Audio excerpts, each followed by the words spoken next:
बहू प्रिया को आदत थी हर काम में शॉर्टकट ढूंढने की, क्योंकि उसे हर काम में आलस आता था। अरे यार, दूध गर्म कर दो ना। अरे पेट में जाके तो दूध ठंडा ही हो जाना है ना, तो ठंडा ही पी लो ना। अरे तुम मेरा सर गर्म मत करो यार। अच्छा है, सर गर्म हो जाए तो सर पे दूध रख लेना, वो भी गर्म हो जाएगा। एक बात बताओ, तुम इतनी आलसी क्यों हो? अरे बोलो ना, इतनी आलसी क्यों हो? प्रिया जवाब दो। जवाब देने में आलस आ रहा है। पति वहां से उठ के बड़बड़ाते हुए खुद दूध गर्म करने चला जाता है और प्रिया अपनी आंखें बंद करके सोफे पर लेट जाती है। प्रिया की इस आदत का घर वाले सबको पता तो था ही, अब तो बाहर वाले भी उसको आलसी बोलने लगे थे। अरे बहू सुन ना, एक गुड न्यूज़ है। क्या माँ जी, आप सब कुछ मेरे नाम करने वाली हैं क्या? अरे बस तेरा दिमाग पैसों में ही लगा रहता है। माँ जी, आपको तो पता है कि मैं गांधी जी की कितनी बड़ी फैन हूँ, और गांधी जी तो नोट पे ही मिलते हैं ना, इसलिए पैसों के अलावा कहीं दिमाग ही नहीं रहता।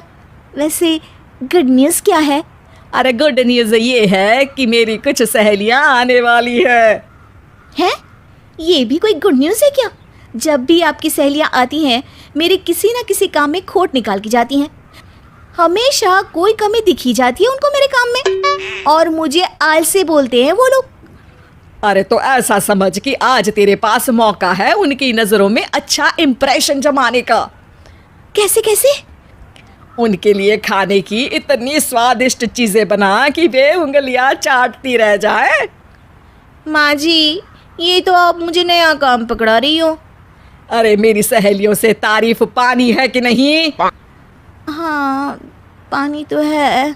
तो बस जाओ, बन जाओ बावर्ची, लगाओ तड़का, कल शाम को आएंगी वो।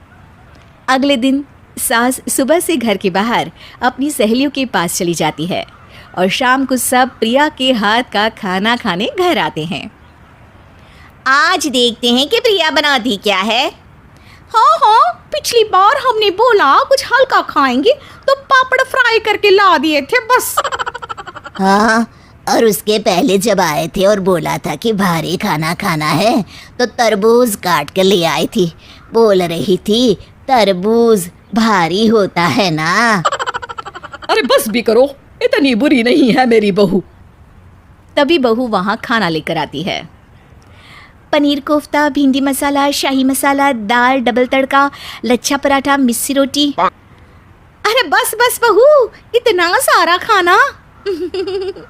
अरे अभी तो और भी है, फ्राइड राइस भी है अभी तो आपके लिए। और हाँ, अरे सूप लाना तो भूल ही गई मैं। अरे लगता है पिछली बार की कमी आज पूरी कर ही देगी बहू। हाँ, आप खाइए तो। हाँ, खाएंगे तो सही, इतना खाना बना तो दिया है, अब देखना भी तो पड़ेगा ना कि बना कैसा है। हाँ, लगा ले भोग खुद को। खाना चखते ही तीनों सहेलियां प्रिया की वाहवाही करने लगती है। अरे शानदार, जबरदस्त, जिंदाबाद, मजे आ गए प्रिया। प्रिया की सास भी कमाल है, बहू को क्या जायकेदार खाना बनाना सिखाया है। अरे मान गए भाई, इतना अच्छा खाना तो हम में से किसी की बहू नहीं बनाती, और हम भी नहीं बनाते, झूठ क्यों बोले। अरे बस करो, खाने पे ध्यान दो, बोलती ही रहोगी तो खाओगी कब। ये लो, थोड़ा पनीर और ले लो। सास भी सहेलियों के साथ खाना खाने लगती है, पर बहू के साथ अपनी भी तारीफ सुनकर सास मन ही मन फूली नहीं समा रही थी। प्रिया ने बड़ी खुशी से सबको खाना परोसा और सब ने झट से खाना खत्म भी कर दिया। राधे राधे, मजा आ गया। और थक गई खाना खाते खाते, अब बस बिस्तर लग जाए मेरा। अब तो जब भी मेरे घर मेहमान आएंगे प्रिया को ले जाया करूंगी खाना बनाने के लिए, मेहमान भी खुश हो जाएंगे। सास खुश है कि प्रिया की इमेज अपनी सहेलियों के सामने काफ़ी सुधर गई है। प्रिया खाने के बर्तन समेटती है। इतने में तीनों सहेलियां हाथ धोने किचन में चली जाती है। तभी एक सहेली देखती है कि किचन स्टैंड पर कागज़ पड़ा हुआ है। वो सोचती है कि कागज़ को डस्टबिन में डाल दे। जैसे ही वो उसे उठाती है तो देखती ही रह जाती है, दरअसल वो एक बिल है। जिसमें वो सारी चीज़ें लिखी है जो उन्होंने अभी अभी खाई है। वो चुपचाप बिल उठाकर बाहर आ जाती है और उसके पीछे बाकी 2 सहेलियाँ भी आती हैं। प्रिया, खाना अच्छा बनाया था, सच कहूँ तो बहुत अच्छा बनाया था। थैंक यू, बहुत अच्छा लगा सुन के। हाँ, पर जिसने बनाया वो इतनी तारीफ सुनता तो उसे और भी अच्छा लगता। क्या मतलब? ये बिल देखो, तुम्हारी बहू ने ऑनलाइन ऑर्डर किया था खाना। अरे तारीख तो आज की ही है ना? हाँ, आज की ही है। प्रिया, ये सब सही है क्या? प्रिया अपना सर झुका लेती है। सास सब समझ जाती है कि बहू की चोरी पकड़ी गई है।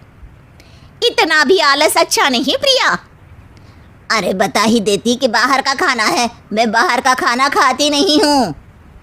तीनों सहेलियां वहां से जा रही होती है कि तभी उनमें से एक मुड़कर कहती है, अब ये तो बताओ कि खाने की रेटिंग बहू को दे या डिलीवर करने वाले को।